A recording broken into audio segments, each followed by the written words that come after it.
O segredo da serpente no Gênesis revela aspectos surpreendentes quando mergulhamos no texto original em hebraico. Há mais nessa narrativa do que parece à primeira vista. A serpente descrita no livro de Gênesis carrega mistérios profundos que desafiam nossa compreensão inicial da história. O que o hebraico original pode nos mostrar sobre esse enigma é verdadeiramente impressionante. Os nomes na Bíblia, especialmente em hebraico, têm significados muito além do literal. Eles não são apenas descritivos, mas também carregam autoridade e propósito. Por exemplo, o nome que Deus deu a Adão está ligado à sua origem, pois Adão vem do hebraico Adamá, que significa terra. Mas e a serpente? O que o hebraico revela sobre ela? Vamos explorar juntos esse mistério. A história tradicional da serpente no Éden é muitas vezes simplificada. Pensamos nela como um animal rastejante que persuadiu Eva a comer do fruto proibido, levando à queda da humanidade. No entanto, se analisarmos mais profundamente, surgem perguntas importantes. Por que havia uma serpente falante no jardim do Éden? E por que Eva não ficou surpresa ao interagir com ela? Essas questões nos levam a examinar mais atentamente o texto. A serpente não apareceu de forma dramática, acompanhada de trovões ou alertas divinos. Pelo contrário, foi introduzida de maneira discreta, descrita como mais astuta que todos os animais selvagens que o Senhor Deus havia feito. Gênesis 3:1. Essa descrição indica um ser dotado de inteligência e astúcia, capaz de mudar o curso da história. A abordagem da serpente foi sutil e calculada. Ela não atacou Eva, nem utilizou ameaças. Em vez disso, usou palavras para plantar dúvidas e confusão. Adão e Eva, que viviam em um estado de inocência e desconheciam o mal, estavam vulneráveis à manipulação. A estratégia da serpente foi tão habilidosa que Eva abaixou sua guarda, entrando em um diálogo que mudaria o destino da humanidade. No texto hebraico, a palavra usada para serpente é nakash, diferentemente da tradução em português, que simplifica para serpente. Nakash possui 3 significados distintos, dependendo do contexto. Serpente literal. Esta é a interpretação mais óbvia e superficial, referindo-se a um animal rastejante. Ser brilhante. Aqui o significado se torna fascinante. Essa interpretação sugere uma figura radiante, possivelmente um ser sobrenatural ou divino. Imagine algo tão majestoso e impressionante que Eva não sentiu medo, mas foi atraída por sua beleza e sabedoria aparente. Encantador ou enganador. Este significado descreve alguém que usa palavras e manipulação para enganar, exatamente como a serpente fez no jardim. Essa última interpretação conecta diretamente a serpente à ideia de engano. Ela não apenas apresentou o fruto, mas criou uma narrativa, uma mentira, para convencer Eva a questionar a bondade e os mandamentos de Deus. A ideia de Nakash como ser brilhante se alinha com descrições de seres angelicais em outras partes da Bíblia. Por exemplo, em Ezequiel 28, 13 e 14, lemos sobre um ser em Éden descrito como o querubim ungido que cobre, adornado com pedras preciosas. Este ser, muitas vezes associado a Lúcifer, não era um simples animal, mas um anjo glorioso que caiu em desgraça devido à sua rebeldia. Isaías 14, 12 e 15 complementa essa visão, descrevendo a queda de Lúcifer, também chamado de estrela da manhã. Subirei aos céus, exaltarei o meu trono acima das estrelas de Deus, serei semelhante ao Altíssimo.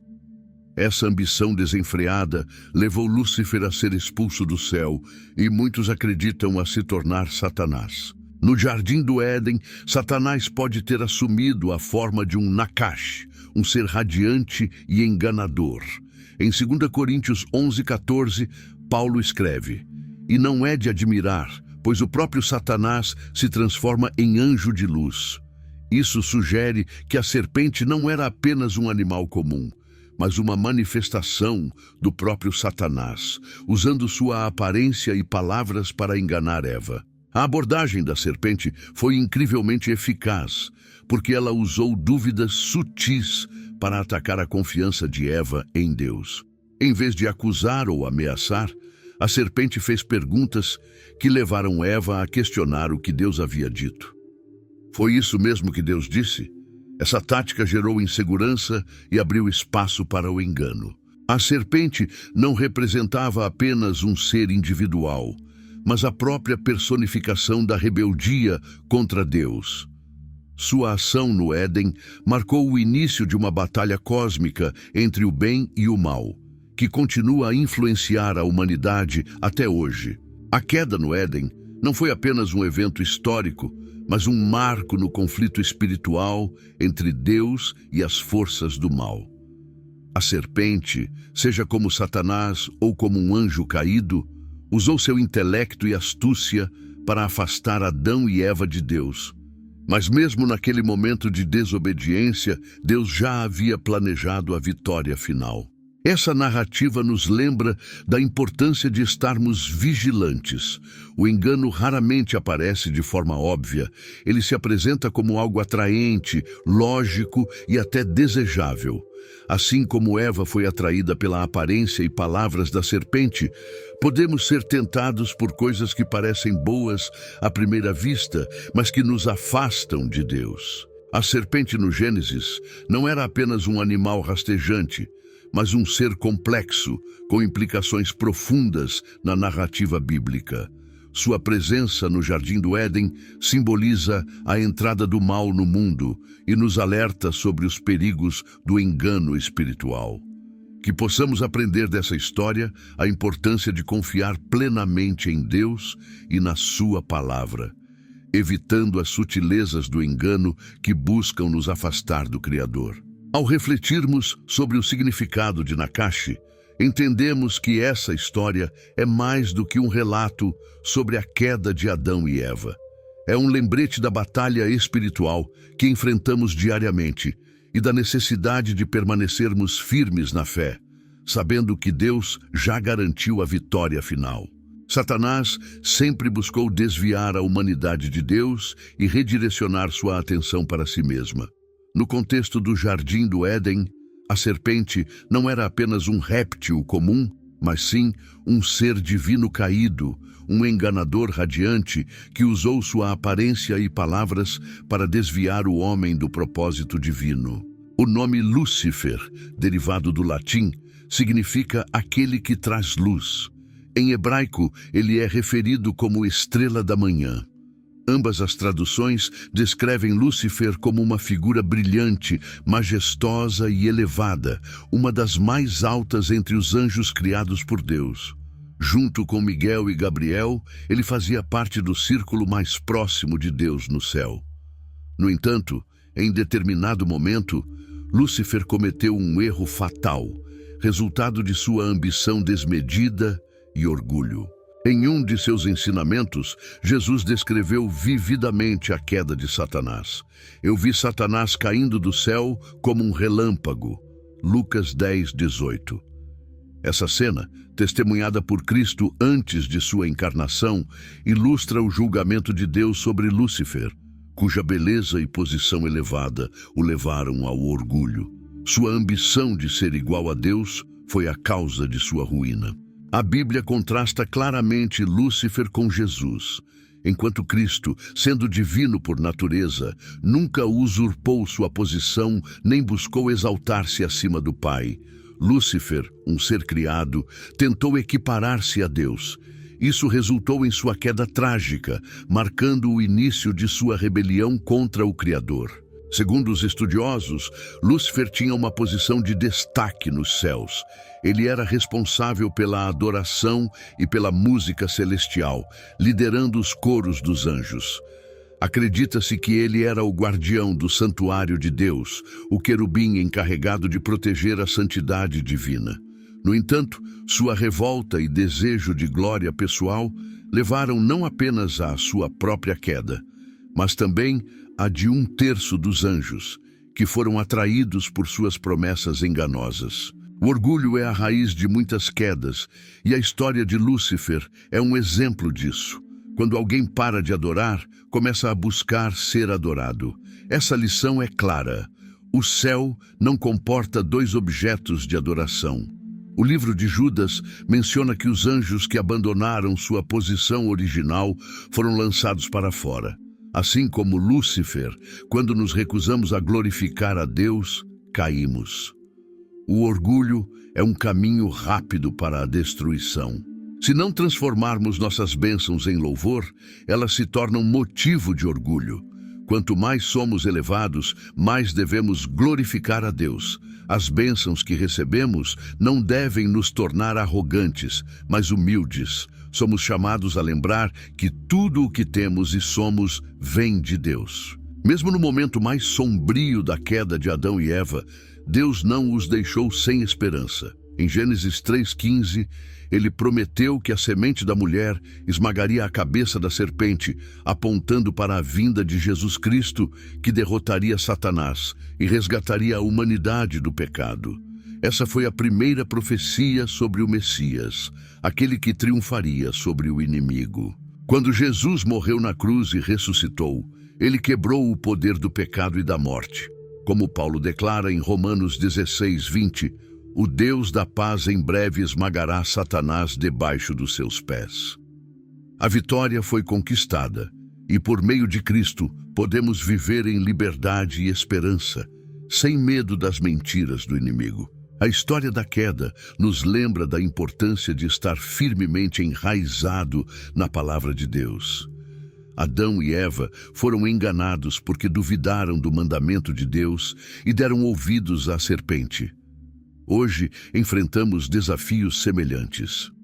O mundo está cheio de vozes que tentam nos distrair da verdade das Escrituras. Se não estivermos fundamentados na palavra de Deus, facilmente seremos desviados. O Salmo 119:11 nos dá uma chave para resistir ao engano. Guardei a tua palavra no meu coração para não pecar contra ti. Quanto mais conhecemos a palavra, mais fortes nos tornamos para reconhecer as mentiras de Satanás e resistir às tentações. A narrativa do Gênesis não é apenas sobre Adão e Eva, mas também sobre nós. Ela reflete nossas lutas, nossas escolhas e a graça de Deus que nos redime. Todos os dias enfrentamos uma escolha: confiar em Deus ou acreditar nas mentiras do inimigo. Seguir os caminhos do Senhor ou seguir nossos próprios desejos. Mas a boa notícia é que mesmo que falhemos, a graça de Deus é maior. Assim como Ele ofereceu esperança a Adão e Eva, Ele nos oferece perdão e uma nova chance por meio de Jesus. Tudo o que precisamos fazer é nos voltar para Ele, pedir perdão e nos comprometer a andar na verdade. A história da serpente é um lembrete poderoso da batalha entre o bem e o mal. Embora Satanás tenha enganado a humanidade, Deus, em sua soberania, transformou a derrota em vitória. Colossenses 2:15 declara: e tendo despojado os poderes e autoridades, fez deles um espetáculo público, triunfando sobre eles na cruz. Isso significa que o poder de Satanás foi quebrado, e podemos viver na vitória que Cristo conquistou para nós. Independentemente das tentações ou lutas que enfrentamos, Jesus já venceu. Sua vitória nos dá força para resistir ao inimigo e viver em liberdade. Que possamos escolher diariamente confiar em Deus, permanecer firmes em sua palavra e viver para a sua glória. Satanás pode ser astuto, mas o amor e a verdade de Deus são infinitamente maiores. Então, sigamos firmes, louvando e adorando ao Senhor, vivendo na liberdade e na vitória que só Ele pode nos dar. A situação final de Satanás e dos incrédulos é descrita detalhadamente em Apocalipse 20, que aborda o desfecho do reino milenar de 1000 anos. Os versículos revelam o destino reservado a Satanás, os falsos profetas e aqueles que rejeitaram a salvação em Cristo. No início do capítulo, lemos sobre um anjo descendo do céu com a chave do abismo e uma grande corrente em suas mãos. Ele prende o dragão, também chamado de Diabo e Satanás, e o lança no abismo, selando-o por 1000 anos.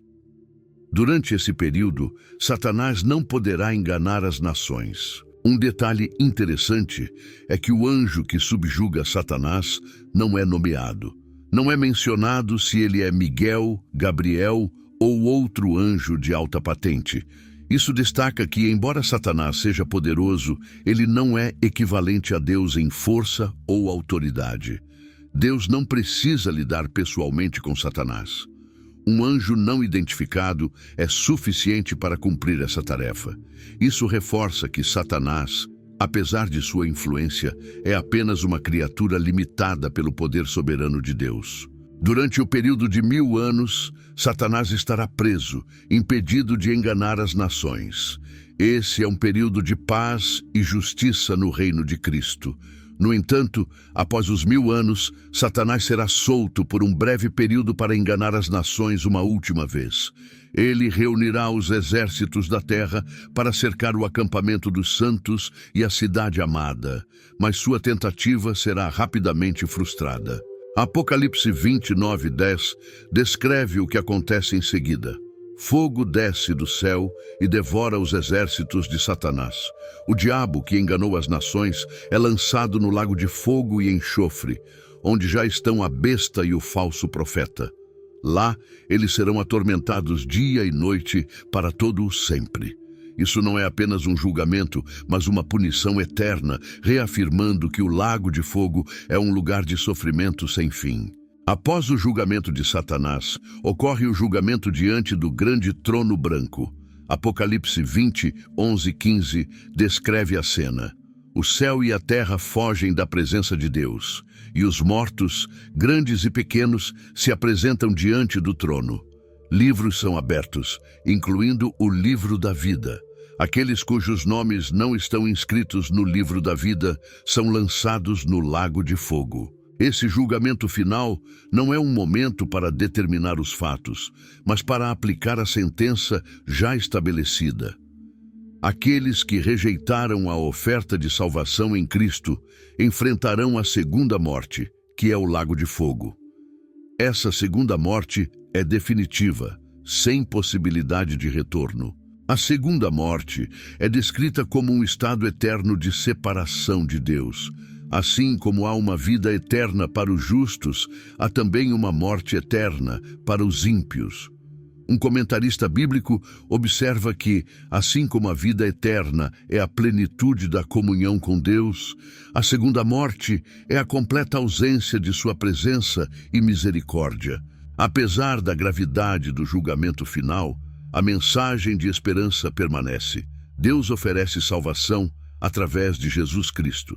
João 3,16 nos lembra do amor de Deus, que enviou seu Filho único para que todos os que nele creem não pereçam, mas tenham a vida eterna. Essa oferta de salvação está disponível a todos até hoje. O destino final de Satanás, a prisão temporária, sua libertação e derrota definitiva, assim como o julgamento dos incrédulos, demonstra a justiça de Deus. Satanás, que outrora foi uma criatura magnífica, caiu por causa de seu orgulho e rebelião. Agora, seu destino é o tormento eterno no lago de fogo. Essa narrativa não apenas nos alerta sobre a realidade do julgamento, mas também nos encoraja a buscar a salvação em Cristo. O lago de fogo, embora terrível, não é o destino que Deus deseja para a humanidade. Ele, pacientemente, oferece graça e redenção a todos os que se arrependem e colocam sua fé em Jesus. Portanto, enquanto a segunda morte é um destino temido, a vida eterna é a promessa gloriosa para aqueles que aceitam o amor redentor de Deus. Que possamos viver com essa esperança e urgência, compartilhando a mensagem do Evangelho para que mais pessoas tenham seus nomes escritos no livro da vida. O diabo, também conhecido como Satanás, é apresentado nas Escrituras como um ser de alto status celestial antes de sua queda. Isaías 14:12 o chama de Lúcifer, que significa o brilhante ou portador da luz. No entanto, Lúcifer, outrora o querubim ungido, tornou-se o diabo devido à corrupção em seu coração. Ezequiel 28 faz referência a um querubim ungido que pode ser identificado como Satanás. Este ser angelical representava o ápice da sabedoria e beleza, uma criação impressionante no exército celestial de Deus. Satanás ocupava uma posição de destaque com responsabilidades elevadas no reino celestial. Muitos estudiosos acreditam que ele era responsável pela música e louvor nos céus, devido à menção de instrumentos musicais em Ezequiel 28:13. Isso enfatiza o poder da música, que pode ser usada tanto para glorificar a Deus, quanto para propagar mensagens enganosas, como Satanás continua a fazer até hoje. Apesar de sua posição privilegiada, Lúcifer tornou-se corrupto. A iniquidade foi encontrada nele, e seus pecados foram listados: violência, arrogância e irreverência. Ele tentou exaltar-se acima de Deus, mas, como é um princípio espiritual inquebrável, quem se exalta será humilhado. Deus declarou que ele seria lançado ao inferno. A queda de Lúcifer é um aviso claro para a humanidade. Enquanto ele buscou elevar-se, Deus nos chama a nos humilharmos diante dele. Como diz Tiago 4:10, humilhem-se diante do Senhor e ele os exaltará. Jesus, em Lucas 10:18, declarou: eu vi Satanás caindo do céu como um relâmpago. Apesar de seu poder e astúcia, Satanás é um ser condenado. Sua derrota final já está decretada. Em Hebreus 2:14, lemos que por meio de sua morte, Jesus destruiu aquele que tinha o poder da morte, ou seja, o diabo. Embora Satanás ainda esteja ativo, sua derrota é certa. Ele é como um inimigo derrotado que ainda tenta causar dano antes de sua destruição final. Deus permite sua atividade por enquanto, mas sua influência será completamente eliminada. Apocalipse 20 descreve o destino final de Satanás. Após ser solto por um breve período para enganar as nações, ele será derrotado e lançado no lago de fogo e enxofre, onde será atormentado eternamente junto com a besta e o falso profeta. Isso é um lembrete de que o julgamento de Deus é justo e definitivo. O lago de fogo, descrito como a segunda morte, é o destino final de Satanás e de todos aqueles que rejeitam a Deus. Apocalipse 20:15 afirma que aqueles cujos nomes não estão escritos no livro da vida serão lançados neste lago de fogo. Essa realidade é um chamado à urgência para aceitar a salvação que Deus oferece em Cristo. Jesus frequentemente falou sobre o inferno como um lugar de escuridão eterna, dor e separação de Deus. Em Mateus 25:41, ele o descreve como o fogo eterno preparado para o diabo e seus anjos. Essa separação definitiva é o oposto da comunhão eterna com Deus no seu reino. No final dos tempos, toda a humanidade será separada em dois grupos: os justos, que herdarão a vida eterna, e os ímpios, que enfrentarão o tormento eterno. Mateus 25:46 resume essa separação. E estes irão para o castigo eterno, mas os justos para a vida eterna. A distinção não é feita com base em obras humanas, mas na resposta de cada indivíduo à graça de Deus e na demonstração de fé através das ações. Aqueles que rejeitam Cristo escolhem, por consequência, o destino do inferno, que é reservado para o diabo e seus seguidores. Enquanto Satanás e o inferno representam a rejeição de Deus, o Evangelho nos oferece a esperança de redenção. João 3,16 declara que Deus amou tanto o mundo que enviou seu Filho único para que todos os que nele creem não pereçam, mas tenham a vida eterna. A salvação é um presente de Deus, mas deve ser recebido antes que seja tarde demais. C.S. Lewis observou que, embora a doutrina do inferno seja difícil de aceitar, ela é integral ao cristianismo. O inferno é a consequência final de rejeitar a oferta de salvação de Deus. Jesus ensinou frequentemente sobre isso, não para causar medo, mas para levar as pessoas ao arrependimento. O destino de Satanás é um lembrete do poder de Deus e de sua justiça. Ele derrotará completamente o mal e oferecerá uma eternidade de comunhão com ele para aqueles que o seguem. Enquanto Satanás ainda tenta desviar a humanidade, os crentes podem encontrar consolo e força na vitória de Cristo, que nos libertou do domínio do pecado e da morte. A escolha está diante de cada um de nós. Confiar em Cristo e viver na esperança eterna, ou rejeitá-lo e enfrentar as consequências da separação de Deus.